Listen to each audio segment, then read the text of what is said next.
Good afternoon, everybody. It's my pleasure to welcome you to Cornell Silicon Valley's Shop Talk featuring Morgan Beller, class of 13, and her dad, Michael Beller, class of 84. And this event is sponsored by the Cornell West Coast Alumni Affairs team in Cornell Silicon Valley. And thank you so much for joining us. My name is Nancy Dreyer, and I'm the Director of Alumni Engagement in the West. Our goal today and really every day is to enhance and build connections among alumni, parents, and friends from Seattle to San Diego. Let me begin by just saying I'm so delighted to have Morgan and Michael with us today. And by way of introduction, I've asked our speakers to share an impactful experience on campus that has shaped them. And I'm going to start with Michael because he noted that by far the most meaningful experience at Cornell was when one of his roommates set him up on a date with a young woman named Lauren Gruber. And that date eventually led to their first startup, AKA Morgan. So always love having Cornell couples and Cornell families. And Lauren, why don't you give us a big wave so everybody can see Mama Beller. Happy to have you with us today. And Morgan noted that in one of her introduction to psychology classes during her freshman year, there was a guest speaker that really inspired her, and that was Jeff Hancock. So she signed up for one of his classes the following semester and ended up actually switching her major and to work with Jeff as her advisor as well. And she noted that you really can only connect the dots looking backwards. And so I think that Morgan will share more about that with us today. I also know that Morgan won't mention a few things during her remarks, so I do want to point out that Morgan was on the Forbes 30 under 30 list for venture capital in 2016 at the age of 23. And she was also on the MIT Technology Review Innovators under 35 list for visionaries in 2020 at the age of 27. So it is my pleasure to turn the program over to Michael and Morgan.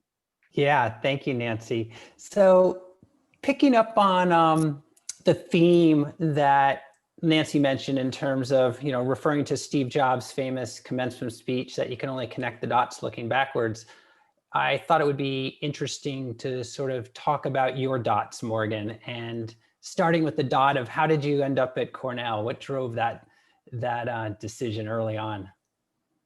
Well, earliest on, you could say it was my parents. I really like to think it wasn't my parents, but I do wonder if subconsciously that is how it happened, because growing up, they made it very clear that there wasn't pressure to go, but somehow I still ended up going. So they did a very good job. But for me, the conscious choice was a few things. One is I really wanted to go to a school that felt like college campus, all of the clubs. And I felt that you had your whole life to live in a city. And once I visited Ithaca, I was like, this is college. It's such a magical place. The second reason was the focus on any person, any study. So I still don't know what I want to be when I grow up. I definitely didn't know what I wanted to be when I grew up, when I was applying to college. And a lot of schools make you decide at 17 or they make it feel like you need to decide at 17. So I loved that angle of Cornell's mantra. And the third reason was the emphasis on undergraduates. I felt some schools that I visited, this focus was on graduate students, and graduate students are a big profit center for universities, so that makes sense.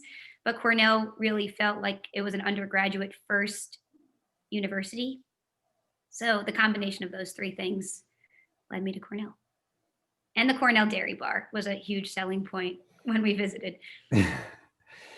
And then it was always fun to visit you and for us to revisit all those same things while you were in school that we visited when we were in school. So much of what you've accomplished over the last 7.5 years since leaving Ithaca has been founded on your network and your ability to sort of create and nurture your network of individuals. And one of the things that's interesting and a little known fact is that in terms of connecting the dots looking backwards, so much of it started at the end of your freshman year. What led to volunteering at a tech conference at the end of your freshman year? And how did that lead to you becoming a partner at Andreessen Horowitz? Sure. So it was my freshman year, it was towards the end, and I had no plans for that summer. And I'm not really sure why in hindsight, but I think it was maybe because my mom just wanted me to hang out with her and forgot to remind me to apply for jobs. But I knew I had to do something, and I always loved technology. So I was reading TechCrunch, and there was an ad to volunteer as a volunteer at their big conference every year called TechCrunch Disrupt. So I figured I would do that, and I would shake some hands, kiss some babies, and hopefully turn that into a job. So it was right after freshman year, maybe in between finals. Some point towards the end, I show up in New York City at the Javits Center, get my volunteer t-shirt, and I do whatever they tell me to do. So I carry boxes, I fold t-shirts, and one of my assignments was to walk this woman backstage. I had absolutely no idea who she was.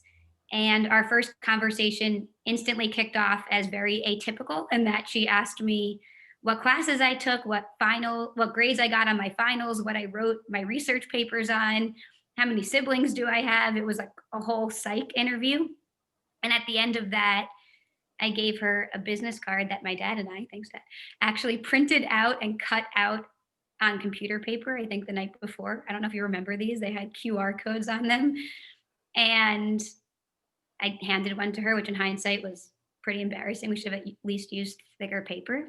But I actually checked this, and it is recently because I wasn't sure if I was making it up, but it's true that about 2 hours after that interaction, she sent me an email and she said, the subject was "you're hired" and the body was "can you start Monday?" And I needed a job. So I said, sure. And it turns out this woman's name is Shanna Fisher, and she is an early stage investor in New York City. She's fairly under the radar, doesn't do a lot of PR, rarely does interviews, but was the first money in Pinterest and she's objectively very, very good. So that was a huge blessing and a massive dot that I can only connect looking backwards.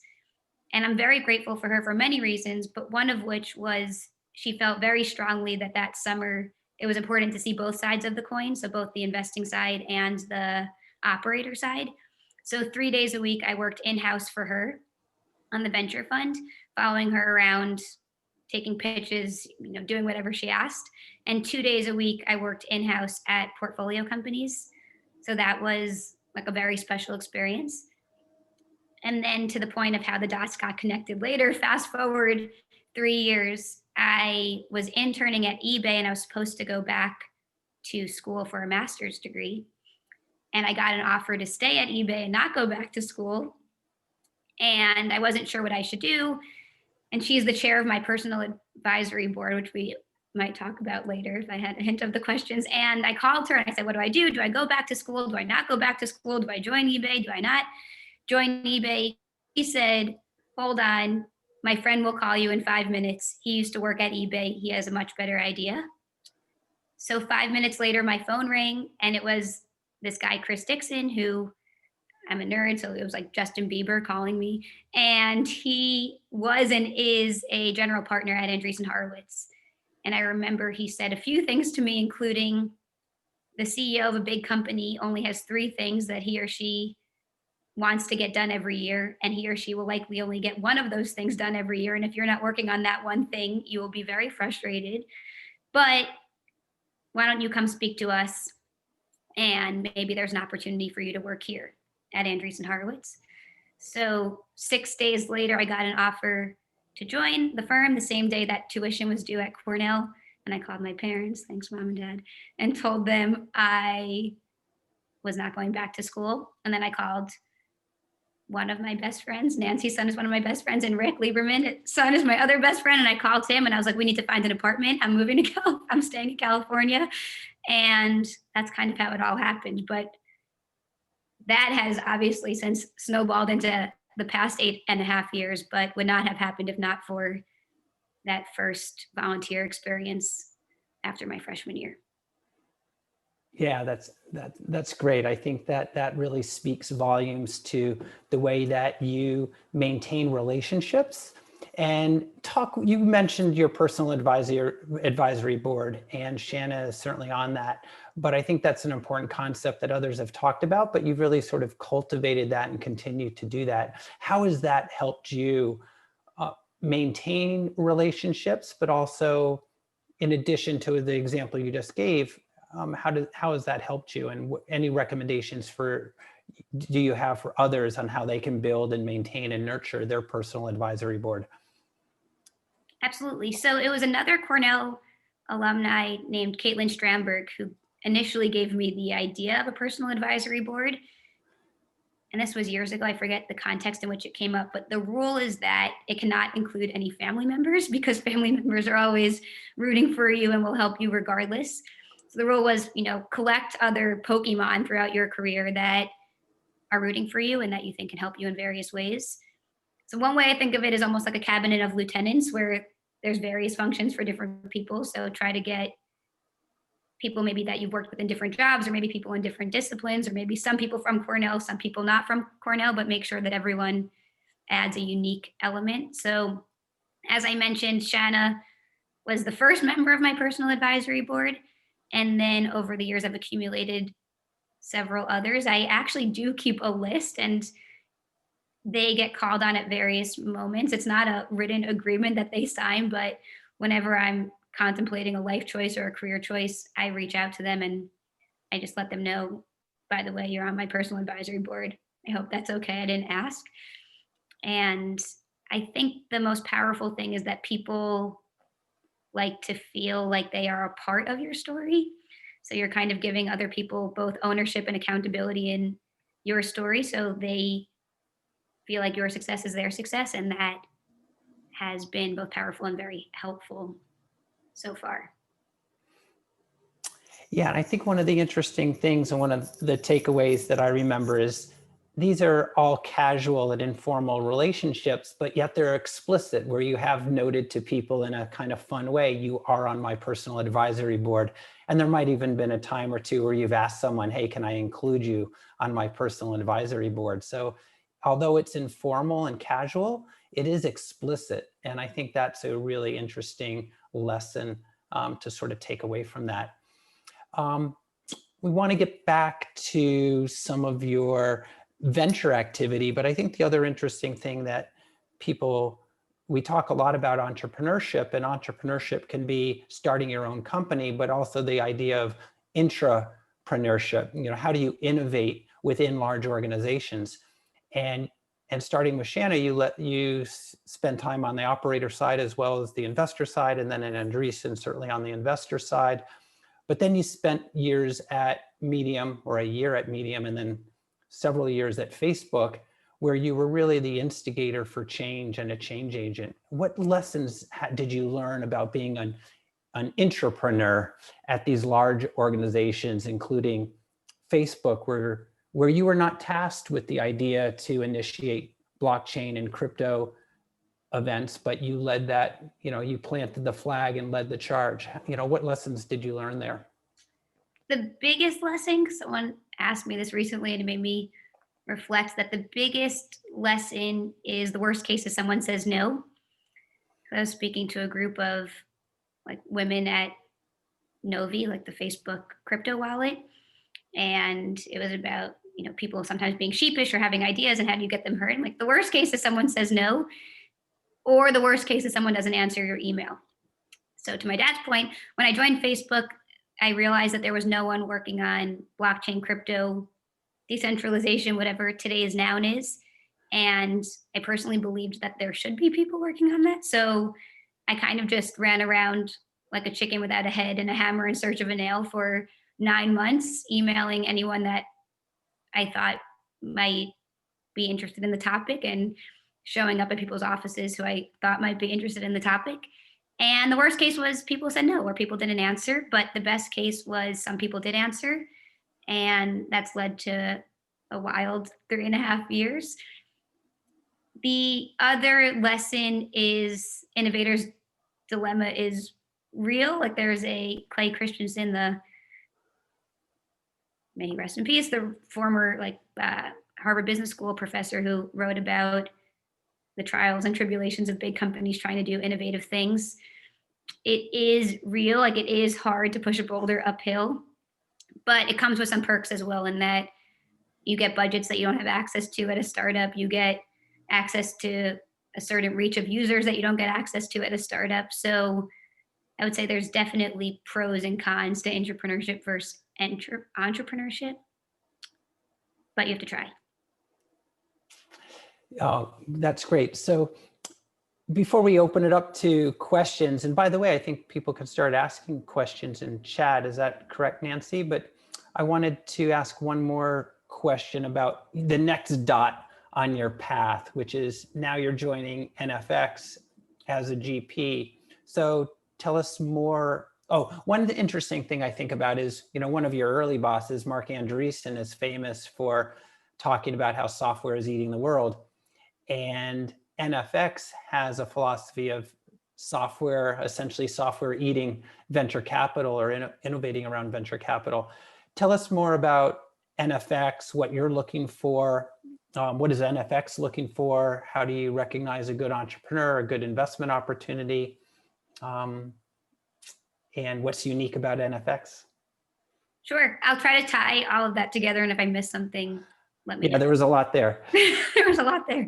So being at Facebook, which was by no means a startup, but working on this Libra project from one person to two people to what we're hoping it turns into today, made me realize that the part that gets me really excited and like what I wake up in the morning feeling most excited about is the 0 to 1 stages of projects.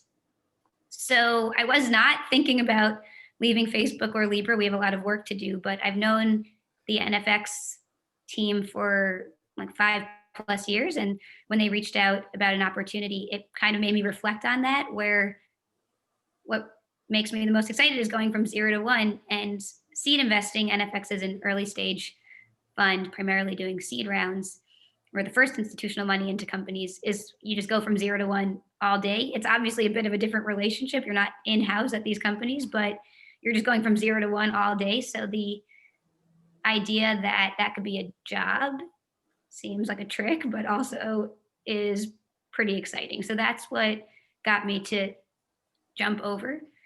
I officially start January 1st, so that's what's gotten me to make the jump over. And then what was the other part? Oh, what am I looking for in entrepreneurs? So I don't mean this word to come off in the wrong way, but I'm a big believer that if you're not weird, you're weird. So I am always looking for like weird founders, but weird in a way that like they see the world differently, or they've been really frustrated their whole lives because they think X is broken and they can't understand why it hasn't been solved, or they believe something that people think is completely insane. So I was looking through my portfolio of angel investments because I feel lucky that after I left Andreessen, another venture fund gave me the opportunity to be a scout for them, meaning that I got to angel invest with their money. So I was looking through my portfolio of 20-ish companies and I was like, what's the common denominator between all of these deals? Because they range from consumer packaged goods to SaaS to meditation studios to everything in between. And I was like, the one common denominator is all the founders are just like the right type of weird. So it's not that tangible, but you kind of know it when you see it. And NFX, beyond that, we try to be the first institutional money in to a company, and the thesis is network effects. So 70% of value accrued in the tech sector over the past 20 years has accrued to companies with network effects. So broadly, we'll invest in any sector, but the company needs to have something that kicks off that flywheel. What's my view on business school? Personally, have chosen not to go to business school. Actually had my view checked recently because I personally decided not to go, and I personally, like a lot of my best friends and the people that I work with, have not gone. So I have less of, I guess I'm less bullish on business school than others, but I recently had that checked because 2 of my 3 partners did go to business school, and they are very biased towards funding founders that come out of business school because they think that business schools in and of themselves are network effects, and that people who go to business school like helping the other people that went to business school. So your classmates become your customers or they become your investors. So I think business school is a great thing. It was just not for me. But it can be the right thing for other people. It can be the right thing for other people. I think my completely ignorant opinion, given that I have not gone, is I think one of the biggest values to business school is your classmates and that network effects component to it, of who will you be surrounded by, who will you be in the war room with. And I feel very fortunate that I think I got some of that network from like the war room that I was in at Andreessen Horowitz and just other roles that I've had out here. But I think that it's definitely a network accelerant for others. Yeah, I agree. I think that's a good way to look at one of the benefits of business school around the network. So what is the status of Libra? I did see you didn't tell me, but I did see they changed the name to Diem. They did change the name, yes. So for those who missed it, it wasn't that big of a deal. But yesterday it was announced that Libra is no longer Libra. Libra is now Diem, Diem. So the status is that we are hoping to launch in Q1 of 2021. And the other status update is that the separation between Diem and Facebook we're continuing to try to make that a dotted line into a very like strong Sharpie line. And part of the name change was to help emphasize that delineation, to show that Diem is an independent association. They have taken a further step towards independence by changing their name from the name that Facebook chose, and can't wait for it to be live. So I see the next question about weird, and I think, Ken, what you're also talking about is how do you assess that when you can't meet someone in person? And Morgan, I think I forget where it was either in a tweet in your announcement about leaving Libra. And by the way, January 1st, you start at NFX, but you'll continue to be an advisor for what is now called Diem and Facebook Novi, which is the wallet. Is that correct? That's correct. So how do you determine the right kind of weird? But before you answer that, I have a question. It was in a tweet when you announced, I think, leaving Facebook and joining NFX. I think you said, come join you for a walk. So you're sort of famous for having meetings while you walk the streets and hills of San Francisco. What are the most miles you've ever walked in a day while on meetings? Sure. Well, since my mom is here, I will note that I am no longer taking in-person walks, but I will talk to you on the phone while I walk because we are hunkering down. The vaccine is almost here. But so while on the phone, the most miles I've walked in a day is 20 and a half miles. So I'll walk as much as the daylight allows me to walk. And so then to Ken's question, how do you assess being weird or how a founder kind of has a unique and I'm putting words in your mouth, but part of being weird is assessing someone and how they have sort of a unique perspective on either the problem or the solution that they're pursuing. That differentiates them. How do you assess that when it's harder to meet people? I'll leave it there. You see the question. I started at Cornell as a statistics major and I was the captain of the math team in high school. So it's I think my parents were disappointed and surprised when I transitioned to using more soft skills. They're like, what happened to you? But I do think that this is less of a tangible thing than it's not about zeros and ones. And I really do appreciate and I'm grateful for my Cornell education. But if I could go back in time, I think I would have majored in psychology or philosophy, because I think that is like one of the best investors. This guy, Bill Miller, like a legendary macro investor, he got his PhD in physics or some hard science, but he also studied philosophy in undergrad because he said it's all about reading people. And I thought that was a very interesting point. So a way of saying that I don't have a tangible answer for this, but one of the questions that I ask I don't ask the same questions in every pitch, but the two questions that I do ask every single time are what's your 6-month plan and what's your take over the world plan?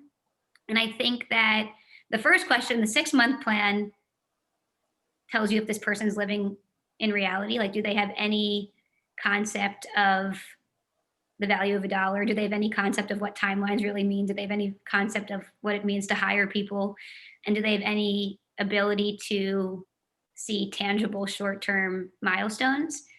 And then the second question is, what your Take Over the World plan screens for, like, how big are they thinking? And I guess to that part, you kind of want them not grounded in reality, and you kind of want them living on Mars, but how big are they thinking? Like, do they think that they can beat Amazon in 10 years, or do they think that? And that question usually exposes a bit of the weird personality quirk that I'm looking for. And Brian's asking how building, so a lot, I've seen a lot discussed about this, especially with new college grads starting new jobs. In a couple of case studies, specifically from your brother, actually, at his company, how new college grads and new employees are having a really tough time because they can't establish that interpersonal network even within organizations. And it's just really hard when you start a job and the only interaction you have.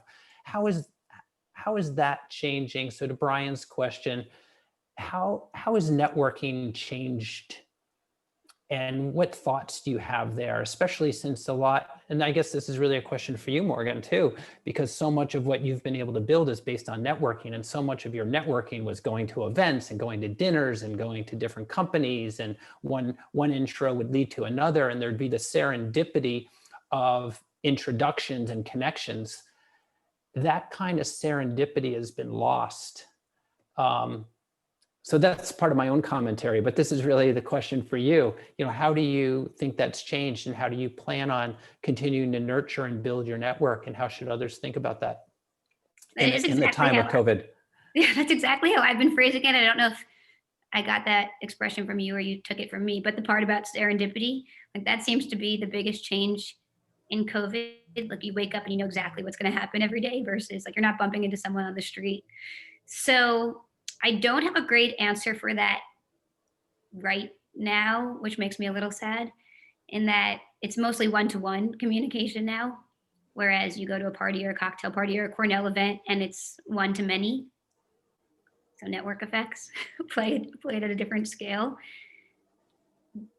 So that's my pessimistic answer. I don't have a great answer for that today. My optimistic answer is, with my NFX hat on, I've been seeing a ton of companies and projects trying to solve for that, effectively metaverses, where people are realizing that the social element of Zoom is not the same, and the serendipity of work from home is not the same. So there's a whole host of teams trying to solve that problem.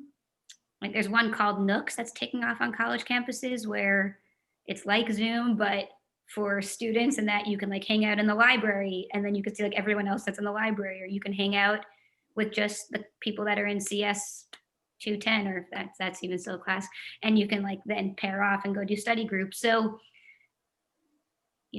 necessity breeds change, or whatever the expression is. So I think I haven't seen anything that's live yet today that's an excellent replacement, but what makes me hopeful are, one, there's a lot of teams working on it, and two, the vaccine is coming.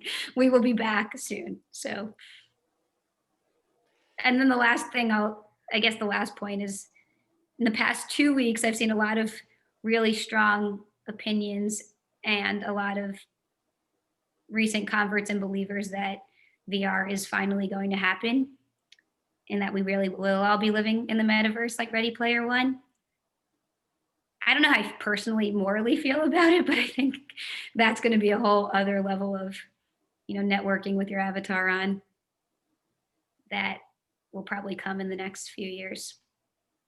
Along those lines, I wanted to ask, with things like Facebook's new currency and some of the other networks that have developed that have a darker side, what do you think government's role is going to be in regulating some of these innovative technologies which resist obedience to any boundary or political control? David with the hard questions. I will caveat that I am sharing my personal view, and I am by no means representing Facebook or NFX with this answer. I think it depends on what government. The U.S. Are you specifically speaking about the United States? Yeah. Or are you asking me? No, well, I mean, the United States is, we're probably less likely to do it than others, but I mean, China has decided to use this to prove that state capitalism runs rings around free capitalism, especially when it comes to controlling, horrible pandemics. But I mean, if we're looking at this in terms of entrepreneurs deciding where to invest, it seems to me there's a risk that you get so successful that you invite a level of regulation, which suddenly squeezes out the profit. Definitely true. Definitely keeps me up at night. I guess to bridge this back to an earlier question of what were some of the lessons of entrepreneurship, one of which is you can't do anything as Facebook without a bullseye on your back. And I think we were probably a bit naive by thinking we can make more progress without having to testify in front of Congress. So Mark Zuckerberg testified in front of Congress, I think 2 months after we announced the project, and my former boss, David Marcus, testified again 4 months after we announced the project. So I don't think Facebook will be able to get away with anything. I think the bigger question there is what bottoms up technologies and movements will get started and take off before the US government can intervene, like a la Bitcoin. So that's like Bitcoin started 13 and a half years ago. And I call it the Immaculate Conception coin, and that I think no one really knows how it happened. And in hindsight, if the US government could have killed it then, they would have, but they didn't. And now I don't think that they can. And that's a recent conversation regarding the US government, because there's talks that they're going to try to police it in some way.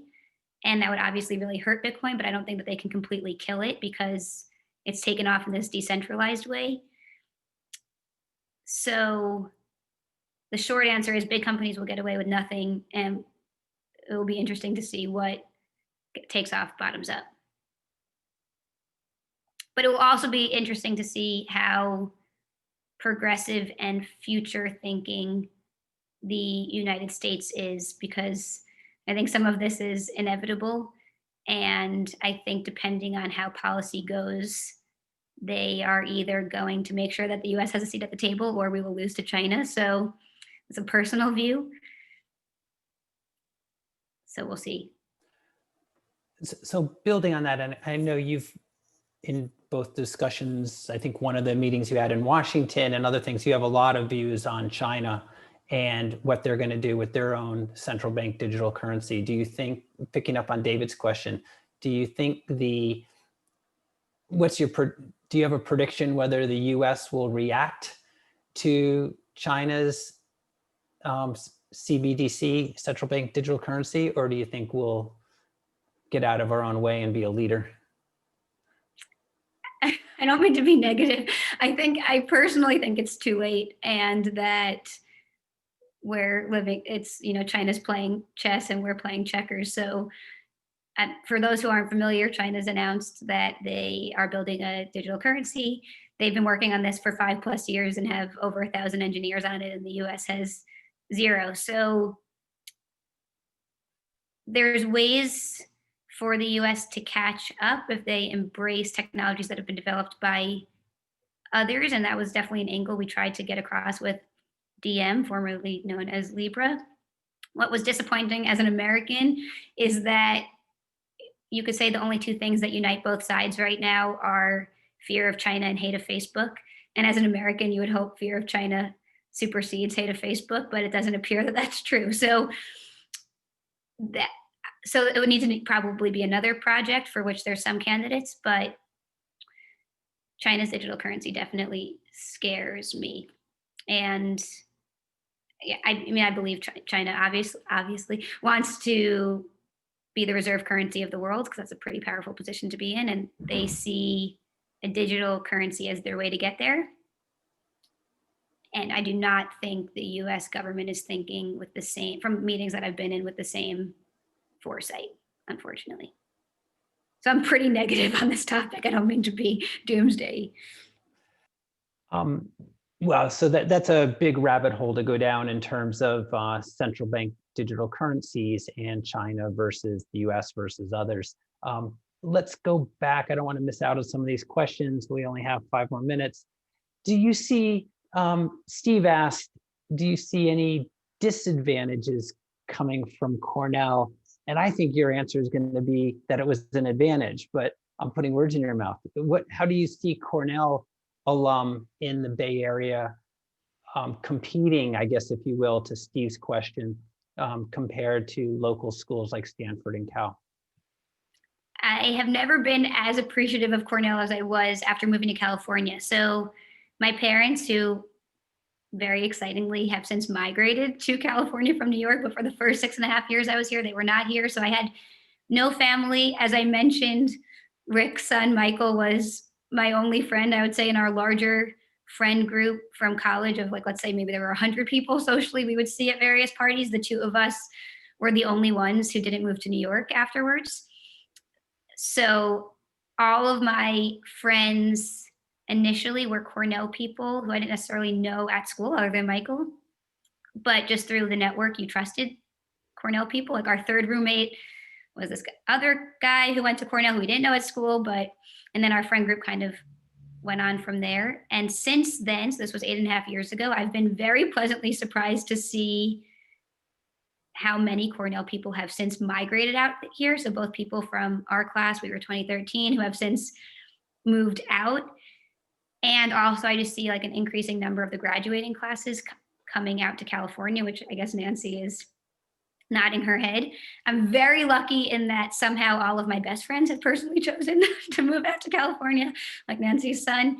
But the other thing that I've appreciated is the size of Cornell. So Cornell's a big school. It's the biggest of the Ivy Leagues, which means that it has the most living alumni.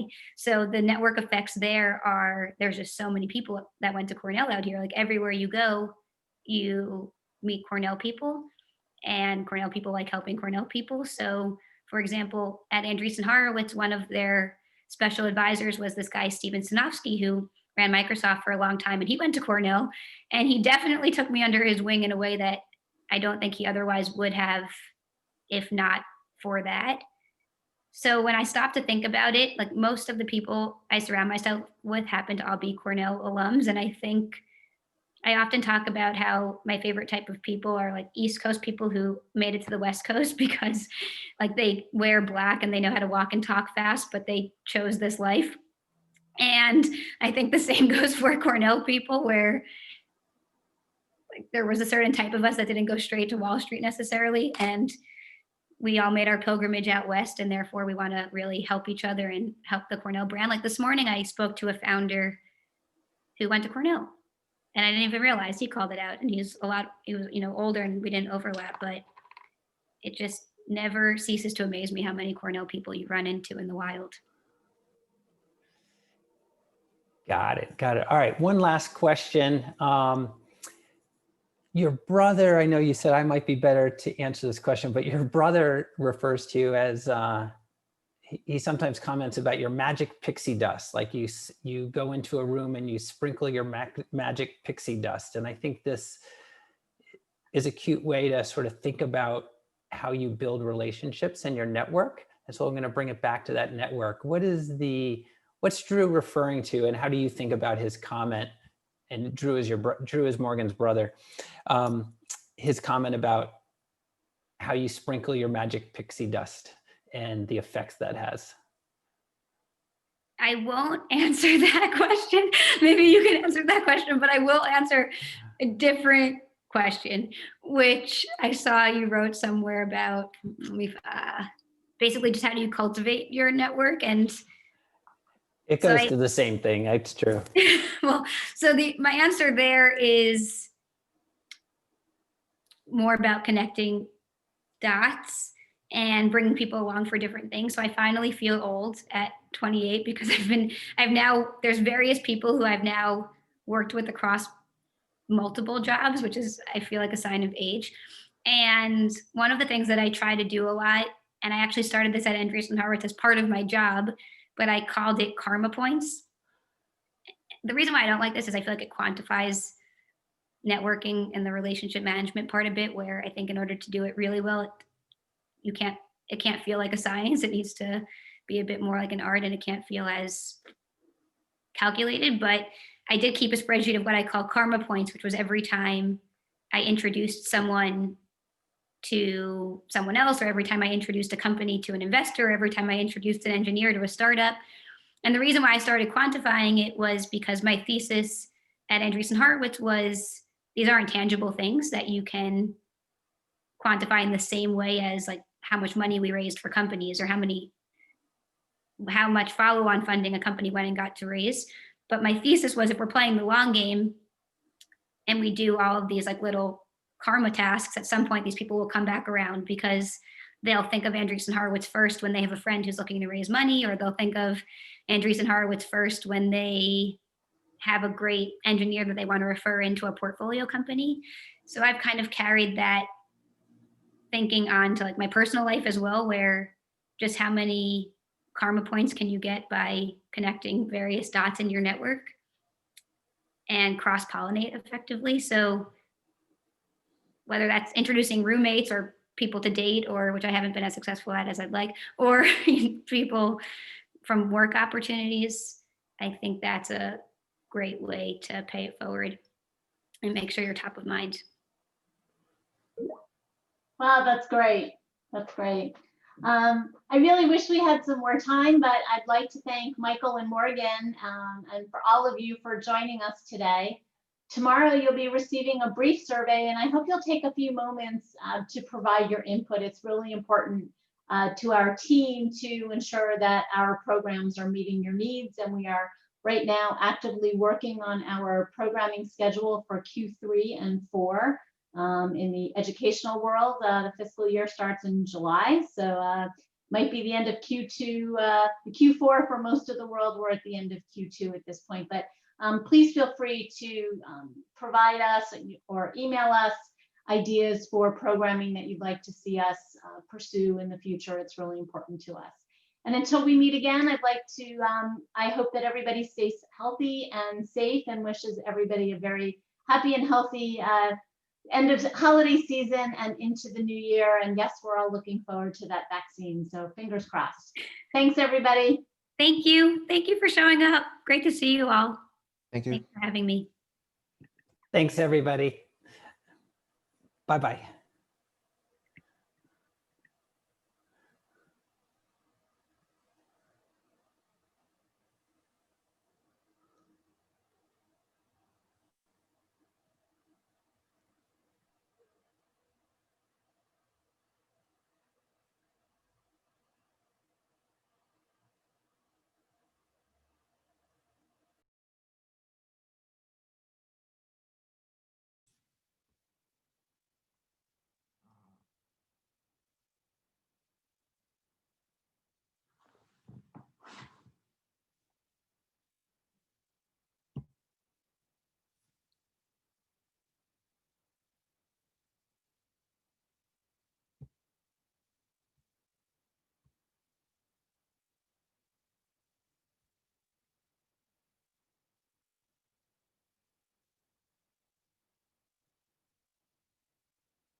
Yeah.